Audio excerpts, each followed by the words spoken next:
Hello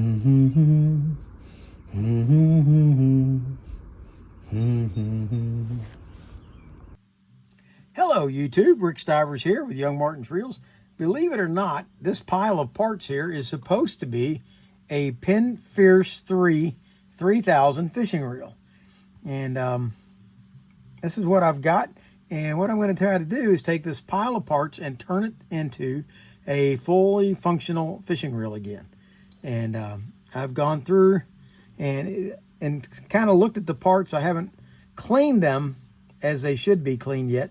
They are still pretty grungy, but I did go through and look at the things like this bail and decided, yeah, they needed to be replaced. So I ordered a new bail for it, bail wire. The biggest problem this thing came in with was this gear right here. And let's see if I can blow this up so you can see it. There we go. If you look, it's kind of hard to see, but the teeth on this gear are eating away, especially right there. See right there? Those teeth are in really, really bad shape. So I ordered a new main gear for it. Let's see. The pinion gear is damaged also. If you look in here, you'll see that there's some pretty heavy nicks in there. Can't turn it back the other way because it's got an anti-reverse, instant anti-reverse that is not overrideable in it. But I went ahead and ordered that. I didn't really care for the amount of abuse that had taken place on here, and I saw a lot of discoloration on this part for the crosswind block, so I was afraid that it may be saltwater damage to the point where it may break. I've seen these break in the past on other reels, so I went ahead. It was an extra $2 to go ahead and buy this part, so I did that. So I bought that, and that one I'll have to take that one out. The rest of these parts all seem to be pretty good. This reel was given to me as the person who owned the reel did not think it was worth the investment of putting all new parts in it. And so they gave it to me, and I decided I'll turn it into a boat reel for me. And so I invested $28 in parts, I think it was, I spent at Mystic Parts. Yep, $28.05. There you go. And I bought the main gear, the pinion gear, the new wire bail assembly. That was the most, one of the most, the pinion gear was actually the most expensive part. I bought a new pivot arm, and that's the piece that's in here that fits inside the spring. I thought that it looked like it was kind of corroded as well, so I ordered a new one of those. I bought the new crosswind block. So those 5 parts, add them together, plus the taxes on it, came to a total of $28.05. So we're going to see if we can build this reel up. I'm going to pause here for a second and get everything I've got here clean. And we'll start with all nice, fresh, clean parts. And I'll have them kind of organized into a semblance of order, I think. And we'll see if we can't put this reel together and have it ready to go back on my boat. Or on my boat. It's never been on my boat before. All right, I spent about a half hour cleaning parts, and overall, I think it come out pretty good. Along with the saltwater damage that was in this reel, there was a lot of sand. So this reel had been heavily sanded. And I'm not real sure which it was that caused the damage to this gear, but we're going to see if we've got it all cleaned out and ready to go back together. Here's our new parts. We are going to replace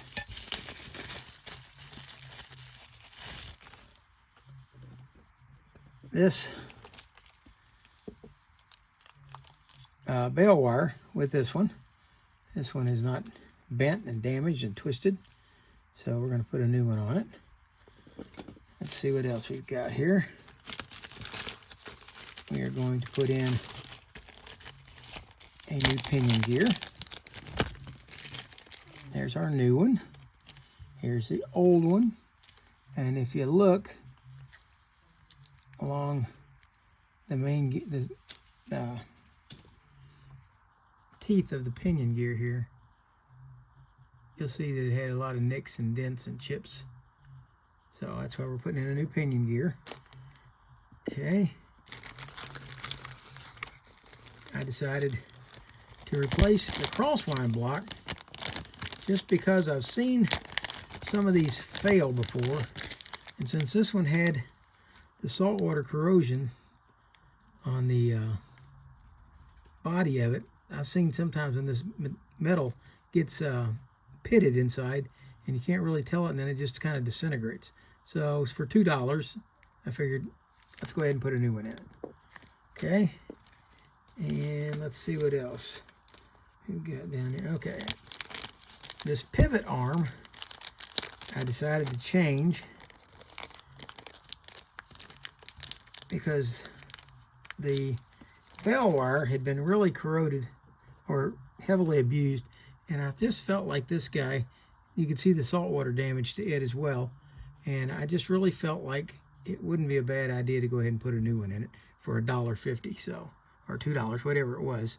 It wasn't much, so I went ahead and replaced that. And then of course,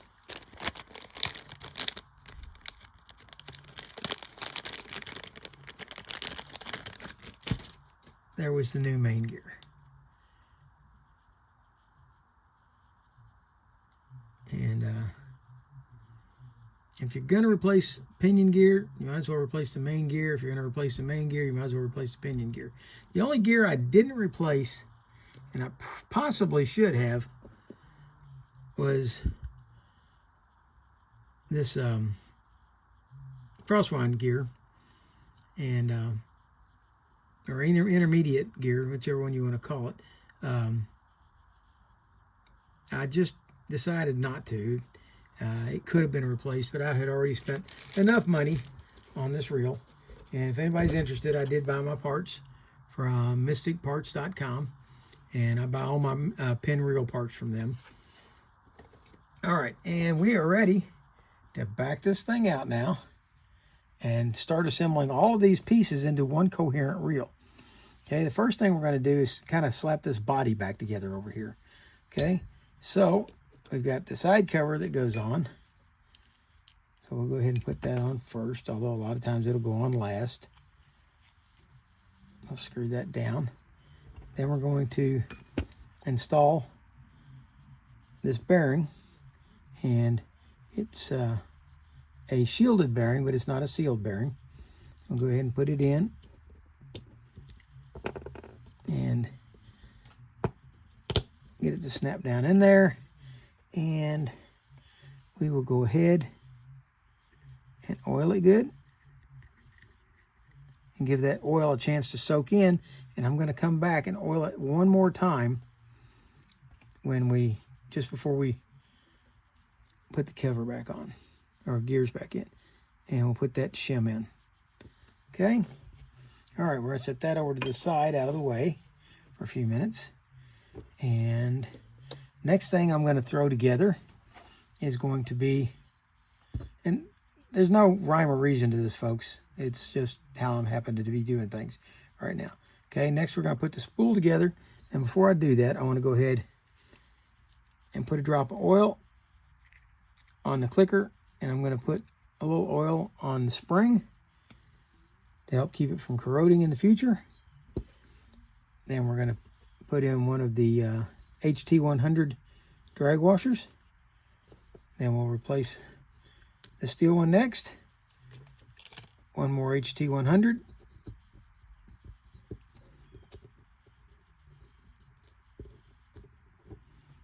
And one more drag washer. And then last but not least is going to go in this clip. And we need to slide that in. Get it to lock into place. Don't let it go shooting across the room. I'm trying really hard to use my fingers to do this one instead of the screwdriver, just to keep from scarring up this metal any more than it already has been.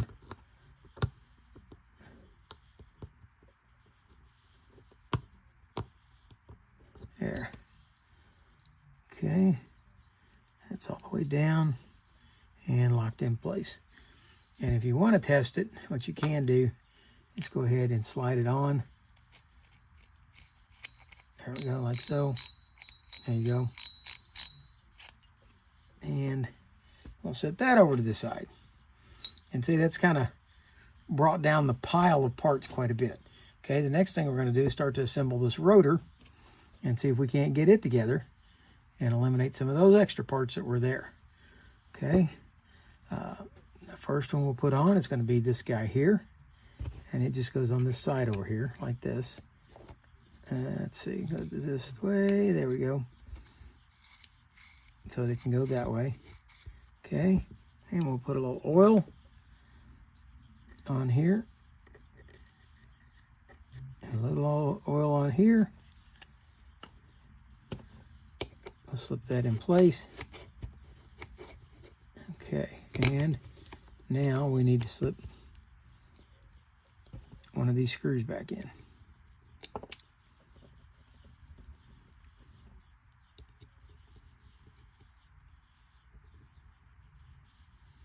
Don't create your own threads. Make sure you get it threaded back into the same ones that were originally on there.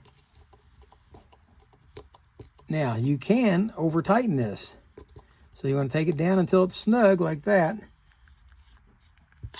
And then back it off just a hair if you need to make sure that this is free. Okay? That's moving pretty well.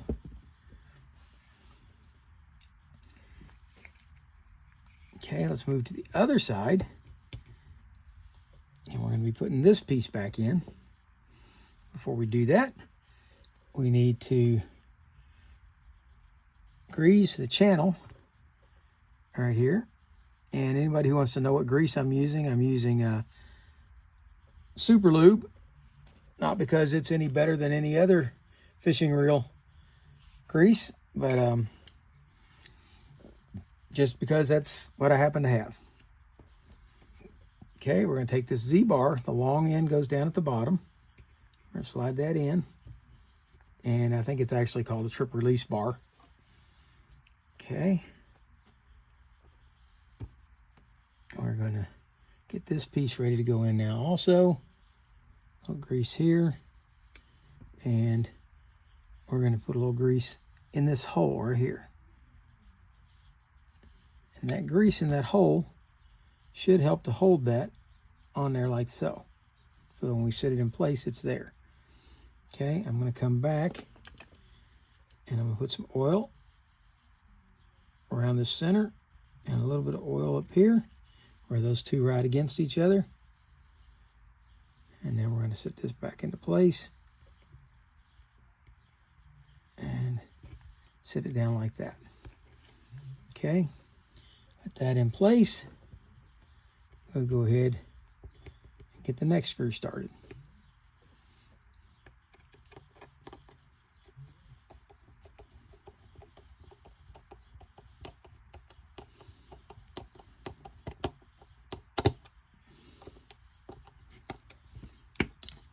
Okay, make sure it moves freely, and it does. Now we're going to take this bar or spring. I'm going to blow this up just a little bit. I think I am. There we go, going the wrong way. Okay, we're going to slide this over the pivot bar. And then we're going to slide this in a little bit at a time until we get it to slide all the way down and into that slot. Make sure it stays down in there. Now, I'm going to tell you not to pivot this until you put the cover back on. If you pivot before, you may send that spring shit. If you are going to pivot it, make sure to do it with your finger over the top of it so that it can't go flying. Okay. And we're going to slide this cover on and put this screw back in.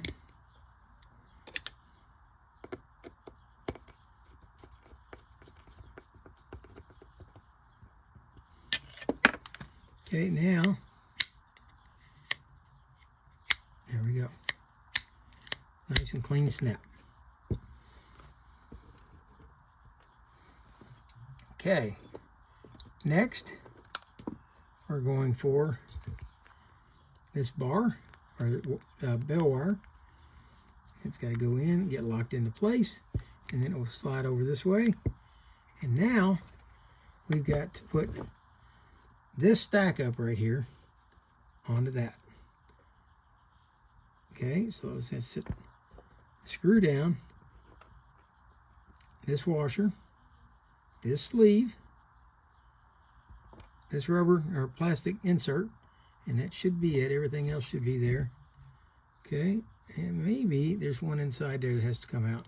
Yeah, there's a Teflon in there. Okay, and I did not clean these, so we're going to clean them right now.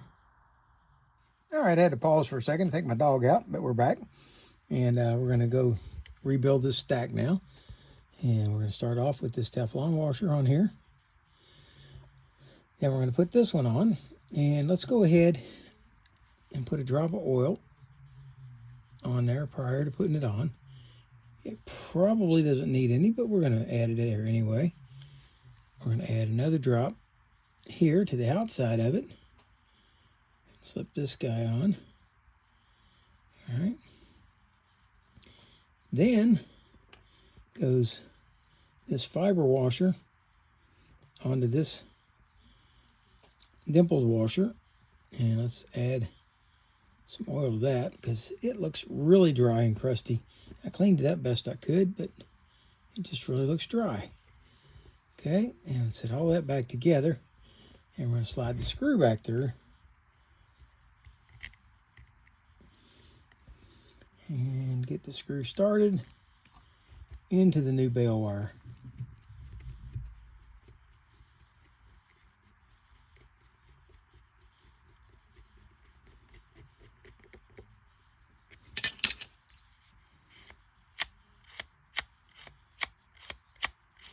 There we go.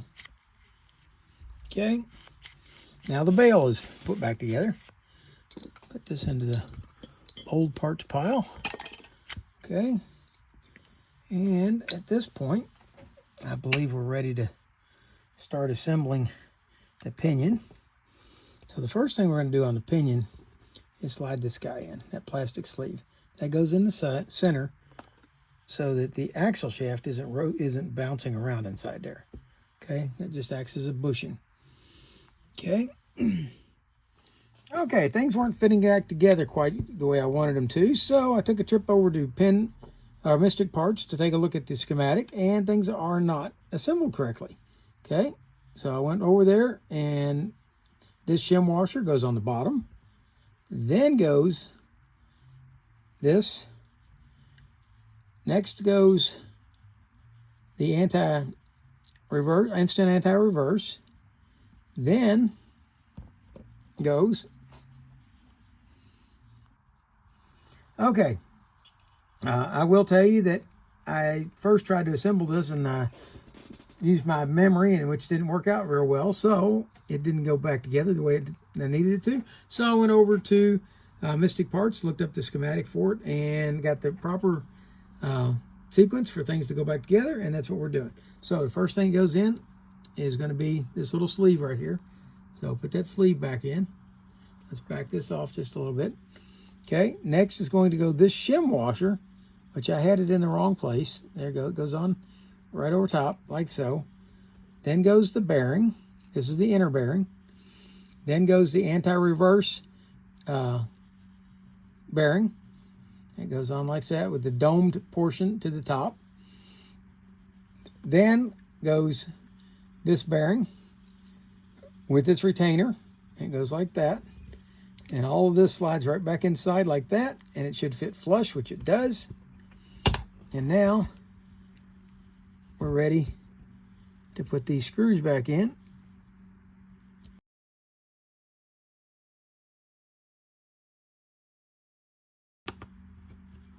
Okay, now if you've assembled this correctly, you should be able to rotate it this direction and not be able to rotate it in the counterclockwise direction. See how it locks? Okay, it's got that together. Slowly but surely, all of this is coming together.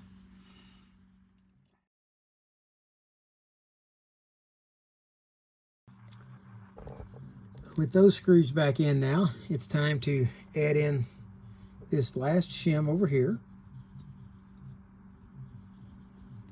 That goes in. Then goes the rotor, and you have to line up the teeth or the flats on the pinion gear with the flats on the rotor.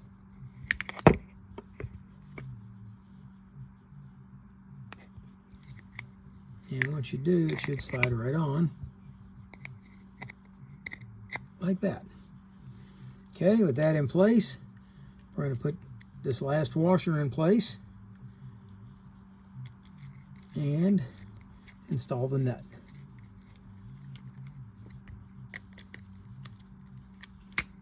With the nut tightened down, we should now be able to put this keeper on.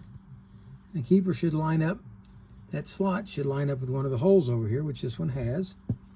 And now we're going to put in this last screw.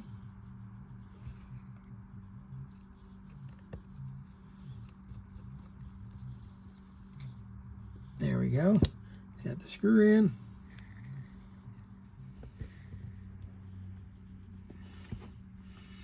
Next thing we're going to do is take our crosswind gear and we're going to go ahead and grease it up.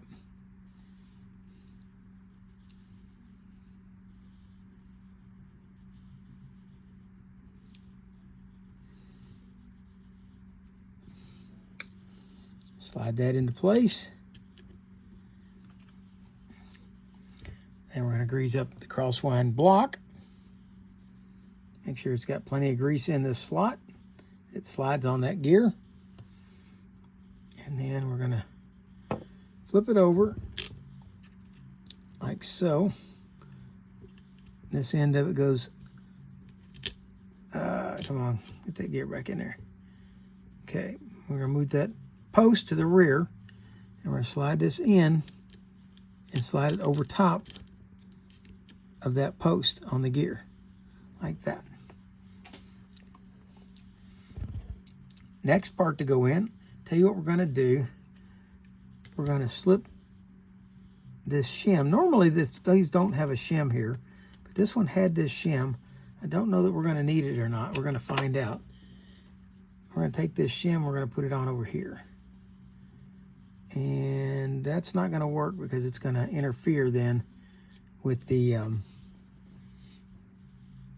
crosswind gear.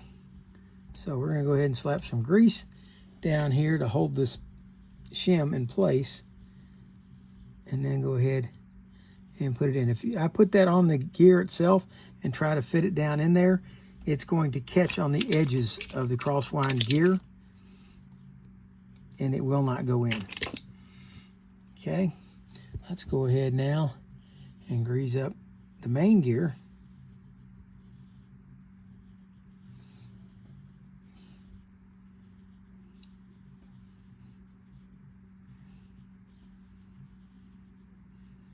Like so. And we are ready to slip it in. Make sure it goes into that shim. If you have the shim, slide it into place. At this point, we're ready to install our axle shaft. We'll grease it or oil it. Let's take this screw out. And we'll slide this in like so. Wiggle it around a little bit to make sure that oil is distributed. Then we're going to slide, make sure the flat goes into that block. There we go. And now we're ready to install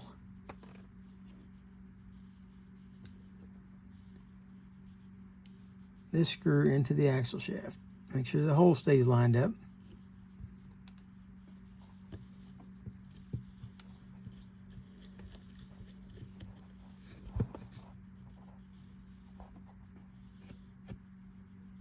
Don't over tighten it, but make sure it's snug. Okay, now as you rotate this, the axle shaft should move up and down, and it does,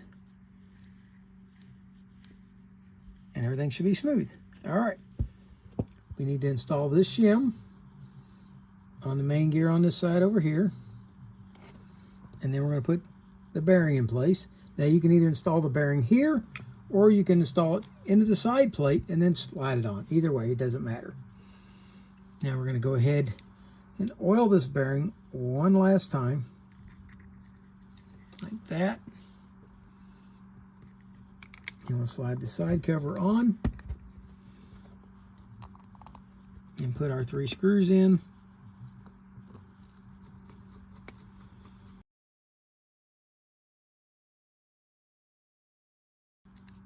Now I believe that this cover, there should be some water seal screws that go on these, but they weren't here, and I'm not going to worry about it. I'm using them in fresh water, so I'm not overly worried about a little water getting in. Okay, let's put the end butt plate on, or bump cap, whatever you want to call it. Okay, I'm going to put a little oil over here on the handle where it pivots, and we'll put a little oil on the threads, and we'll put a little oil right here on the handle, on the knob, and then we'll get this started in. Once you get it started, hold the rotor, tighten it down. There we go. Okay, we're ready to put the spool back on. Make sure it drops down to where you can hear the click. Tighten the drag knob down.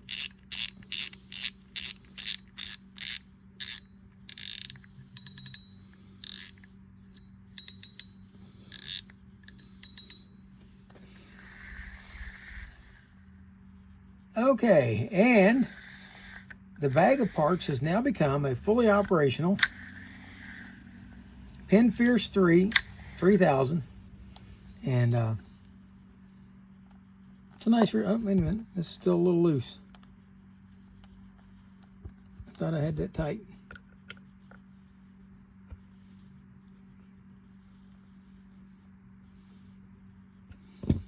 There, now I've got it tight. Okay.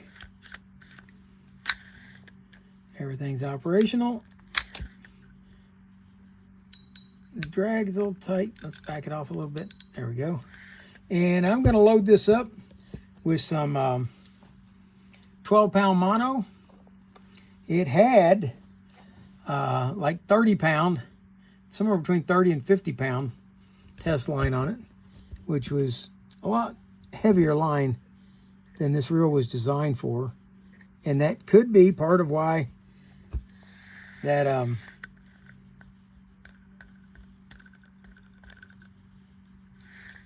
that gear let go. But this, you can tell just from the condition of the bail wire, this is a heavily abused reel. And I'm going to clean this real quick and come back to you and let you see it clean. Okay, I've gone back and cleaned it, and this is what the gear teeth look like. And yeah, it's pretty rough.